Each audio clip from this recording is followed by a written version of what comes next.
Guys and welcome back to my channel. इससे पहले के पार्ट में हम लोगों ने देखा था कि विभूषण को लेकर जब लैनवांग जी, लैंसचन और उसके बाकी के फ्रेंड्स हॉस्पिटल जा रहे थे, तब तीनों क्लैंस के तीनों ही लीडर्स को ये मालूम चल गया था कि वो 12 साल के पहले की पावर जाग चुकी है और वो कहाँ है ये भी उन्हें मालूम है, चाइना में। इसलिए वो लोग अब निकल चुके हैं उस पावर के पास, क्योंकि वो नहीं चाहते कि इस बार वो खो जाए। हर कोई उसे अपना बनाना चाहता है। आखिर क्या है इस पावर का राज, ये हमें एक पर्पल आई पर्सन बताता है, जिसकी सिर्फ हमें पर्पल आइज दिखाई जाती है और एक पूरा डार्क रूम। वो कहती है ये नहीं हो सकता, मुझे लगा था कि वो लोग उसे रोक लेंगे, पर ये कैसे हो गया, ये नहीं होना चाहिए था। वो लोग उसे ढूंढ लेंगे, मुझे कुछ करना होगा।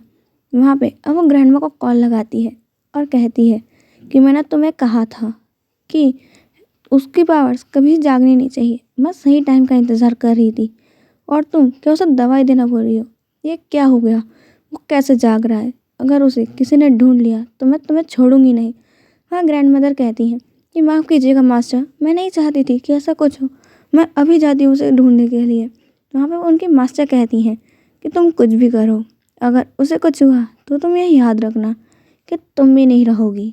तुम उसकी गार्डियन हो, तुम्हारा काम है उसे प्रोटेक्ट करना, और अगर उसे कुछ हुआ तो तुम जानती हो कि मैं तुम्हारे साथ क्या कर सकती हूँ और तुम्हारा क्या होगा। वहाँ पर अब वो पर्पल आई पर्सन उस कॉल को काट देती है। खुद भी 2 पर्सन्स को बुलाती है और कहती है तुम लोग जाओ और वुइंग को प्रोटेक्ट करो। मैं नहीं चाहती कि वो किसी के भी हाथ लगे और उसे लेकर यहाँ आ जाना। और शिचैन और शोयांग हाँ में सर हिलाते हैं और वहाँ से अपने मास्टर के ऑर्डर पाके अब वो निकल गए थे वुइंग की तरफ।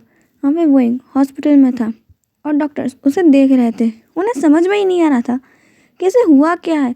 इसकी पल्स रेट नॉर्मल है, ब्लड प्रेशर ठीक है, सब कुछ नॉर्मल है, पर इसकी बॉडी इतनी ठंडी क्यों हो रही है और इसे हो क्या रहा है, हमें समझ कुछ नहीं आ रहा है। वो लोगों को कुछ भी पता नहीं चल रहा था कि वुइंग को हुआ क्या हुआ है। और वहाँ पे अचानक से मास्क पहने हुए 2 पर्सन आते हैं। जहाँ डॉक्टर्स उसे चेक कर रहे थे, अचानक से वो खुद ही आ गए थे। डोर तो लॉक था, कोई अंदर आ नहीं सकता था, बट वो आते हैं और वुइंग को लेके वहाँ से गायब हो जाते हैं। इतना सब कुछ इतनी फास्ट हुआ था कि वहाँ पे उन लोगों को समझ ही नहीं आया। और जब उन डॉक्टर्स को कुछ मालूम चला तो वहाँ पे एक नर्स बहुत ज़ोर से चिल्ला देती है। वो पैनिक करने लगती है, भूत भूत, यहाँ पे भूत आया और इस पर्सन को उठा के ले गया। इतनी बात सुनते ही बाहर खड़े हुए लोग सब अंदर आ जाते हैं। वहाँ पे अब वी और आरएम तो लैनवांग जी पे चढ़ रहे थे कि ज़रूर तुम्हारी कोई चाल होगी, बताओ कि वुइंग कहाँ है, ये तुम्हारा ही हॉस्पिटल है, ज़रूर तुम लोग ने उसे कहीं छुपा दिया होगा, तुम हमसे बदला लेना चाहते हो। तुम्हें ये भी नहीं दिख रहा है कि उसकी तबीयत खराब है। वहाँ पे लैनवांग जी कह रहा था कि उसे नहीं मालूम है, वो तो खुद ढूंढ रहा है और वो अपने स्टाफ पे चिल्लाता है। वहाँ पर उन डॉक्टर्स पे बहुत चिल्ला रहा था कि वुइंग क्या है, क्या तुम लोग अपने पेशेंट का ऐसे ख्याल रखते हो? क्या हमारे हॉस्पिटल में तुम्हें इसलिए पैसे मिलते हैं कि तुम लोगों के ख्याल रखने की जगह उन्हें से गायब कराओ? और भूत वूत कुछ नहीं होता। कौन है इस चौबेट पर्सन जो बहुत चिल्ला रहा है? पुलिस को कॉल करो जाओ। और वो लोग पुलिस को कॉल करते हैं। उन्हें बताया जाता कि 2 मास्क मैन आए और वो इनको लेके यहाँ से चले गए। पुलिस भी पहले सोच रही थी कि ये कौन सा केस है, ऐसा उन्होंने आज तक नहीं सुनी, पर ये केस चाइना के सबसे बड़े बिजनेसमैन ने दिया है, तो ऑफ कोर्स उन्हें तो कुछ करना ही पड़ेगा। इसलिए वो लग जाते हैं अब वुइंग को ढूंढने के लिए। वहाँ पे पुलिस फोर्स पूरी वुइंग को ढूंढ रही थी पूरे चाइना के अंदर। और यहाँ पे लैनवांग जी के सारे बॉडीगार्ड्स और उसके काफ़ी गार्ड्स वुइंग को ढूंढने में लगे थे। लैनवांग जी ही नहीं, यहाँ पे आरएम वगैरह सब कोई पूरे चाइना सिटी में घूम घूम के वुइंग को ढूंढ रहे थे। और उन्होंने अपने फ्रेंड्स को भी बोला था, सब लोग ग्रुप बना के वुइंग को ढूंढने में निकले हुए थे। ग्रैंड मदर भी बहुत चिंता में थी, पर उन्हें मालूम था कि वुइंग कहाँ है, पर वह सब बता नहीं सकती थी। ओयन तो वुइंग के जाने के बाद से खाना ही नहीं खाया था, इसने खाना छोड़ दिया था। और जियांग चैंग की यार टेंशन में बहुत बुरी हालत है, वो भी ना कुछ खा रहा है ना पी रहा है, सिर्फ वुइंग को ढूंढने में लगा हुआ है। वुइंग को यहाँ गायब हुए अब 2 दिन हो चुके हैं। यहाँ पे किसी को भी उसका कुछ भी सबूत नहीं मिल रहा है और सब बहुत ज़्यादा टेंशन में है। दूसरी ओर वुइंग यहाँ पे उन पर्पल आई मास्टर के पास है, जहाँ पे शॉ शिचन योयांग ने उसे लेकर आया था। वही अभी भी बेहोश है, वो एक बर्फ़ की सिल्ली पे लेटा हुआ है। वहाँ पे उसके कपड़े बदल दिए गए, वो पूरे ब्लैक क्लोथ्स में है। उसके बाल अब काफ़ी जल्दी बड़े हो चुके हैं, काफ़ी लॉन्ग हेयर्स हो गए हैं। उसकी स्किन बहुत ज़्यादा वाइट हो चुकी है और काफ़ी ठंडी भी। इतनी ठंड में लेटने के बाद भी उसे कुछ नहीं हुआ है और अभी बिल्कुल ऐसा सो रहा है जैसे कॉफिन में कोई वैम्पायर। फुल मून नाइट है और वोइंग को गायब हुए आज तीसरा दिन भी है।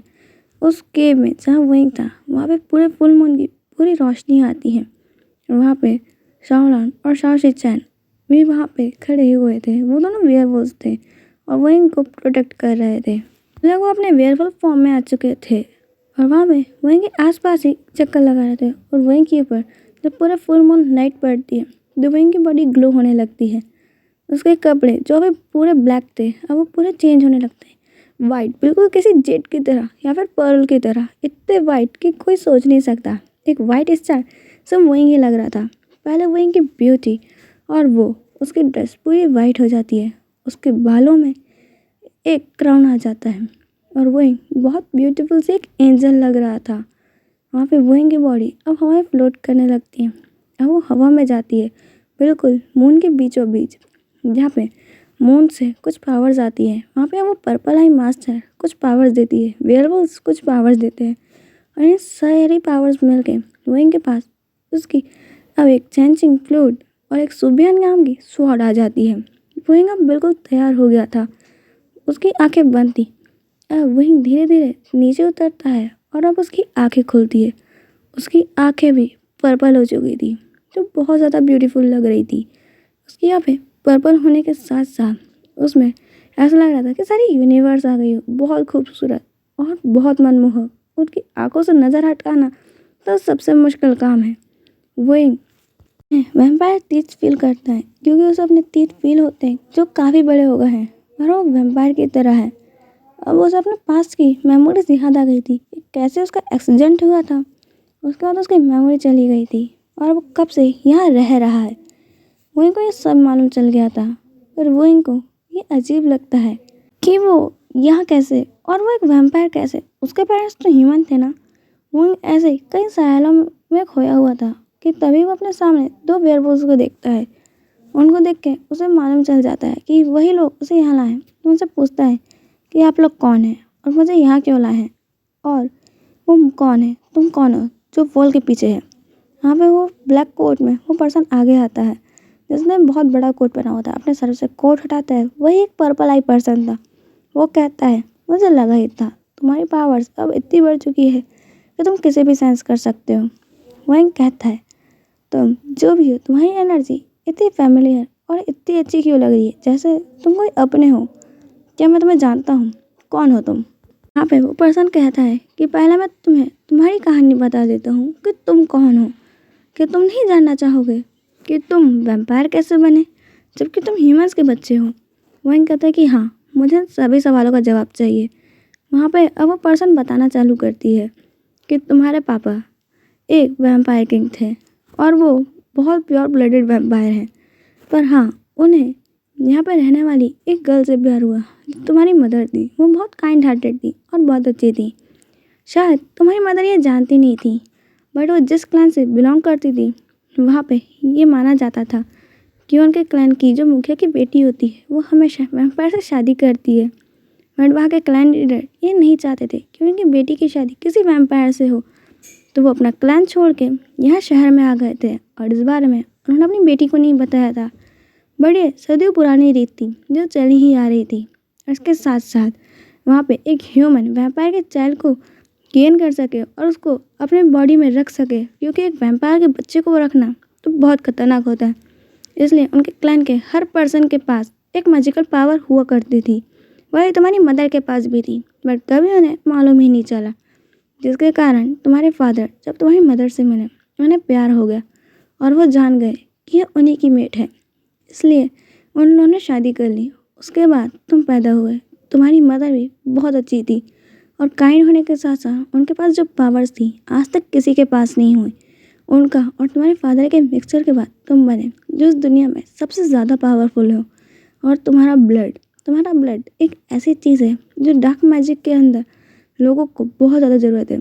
हमें इन आयरन सील की तुम्हारे ब्लड से बनाया जाए, अगर उसे जोड़ा जाए तो वो इतना पावरफुल है कि कभी भी कोई उसे तोड़ नहीं सकता। एक प्योर ब्लडेड वैम्पायर की खोज किसे नहीं रहती है जो तुम वैसे ही काफ़ी रेयर है, इसलिए सारे क्लैन्स तुम्हें पाना चाहते थे। जब तुम पैदा हुए थे तुम्हारी मदर ने मुझसे कह कर तुम्हारी पावर सील करवा दी थी और उसके बाद हम सब खुशी से रह रहे थे। पर समय के साथ साथ तुम्हारी पावर्स और भी ज़्यादा बढ़ने लगी और वो सील कमज़ोर होने लगी। मैं बार बार तुम्हें दवाइयाँ दे के चला रही थी, उस सील को रोक के रख रही थी, क्योंकि मैं जानती थी जब तुम 21 साल के होगे वो सील टूट जाएगी। मैं नहीं जानती थी कि 21 साल के होने से पहले ये सील टूट जाएगी, क्योंकि तुमने काफ़ी ज़्यादा अपने दिमाग पे स्ट्रेस डाल लिया था और तुम अपने बारे में खोज रहे थे और तुम्हारी शक्तियाँ तुमसे मिलना चाहती थी। इसलिए उन्होंने तुम्हें ढूंढ लिया या फिर तुमने उन्हें ढूंढ लिया। तुम दोनों एक ही हो, इसलिए तुम्हारी सारी पावर्स अब जाग गई और सब तुम्हारे पीछे हैं। वही कहता है, आपने ये नहीं बताया कि आप कौन हैं और आपने मेरी मदर की हेल्प क्यों करी। वो कहती हैं कि मैं तुम्हारी मदर की मदर हूँ, यानी कि बॉशन शरण, और मैं अभी वहाँ की क्लैन लीडर हूँ। मैं जानती थी कि मेरी बेटी ऐसी है और मैं ये भी जानती थी कि उसके फादर ने जो कहा और जो किया वो सही नहीं था। बट मैं ये नहीं चाहती थी कि मेरी बेटी के साथ कुछ ऐसा हो। पर जब उसे प्यार हो ही गया था और हम किस्मत को नहीं बदल सकते थे, तो अब मैंने भी कोशिश करना छोड़ दी, क्योंकि हम किस्मत को कितनी भी कोशिश करें वो बदली नहीं जा सकती। कहता है, तो फिर अब मैं क्या करूँ? अब मैं मेरी नॉर्मल ज़िंदगी में तो नहीं लौट सकता। कहीं मैंने किसी का ब्लड पी लिया और कुछ हो गया तो मुझे तो अभी ये पावर्स भी इस्तेमाल करने नहीं आते। वह बॉशन शरण कहती कि नहीं, ऐसा कुछ भी नहीं होगा।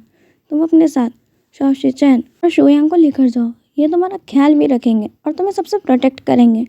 मैं तुम्हारी पावर्स के लिए तुम्हें एक लॉकेट देती हूँ, जब तक वो तुम पहन के रखोगे तुम्हारी पावर्स तुम्हें मिल चुकी है। इस बार में किसी को मालूम नहीं चलेगा और उन्हें यही लगेगा कि तुम सिर्फ किडनैप हुए थे।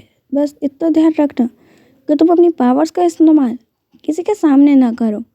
और जिस ग्रैंड माँ के साथ तुम रह रहे हो वो भी मेरी ही एक डिसाइपल है, तो तुम उसको बता देना कि तुम मास्टर से मिले थे, वो समझ जाएगी। हमें सर हिलाता है। आज के लिए इतना ही, हम मिलेंगे नेक्स्ट पार्ट में। बाय।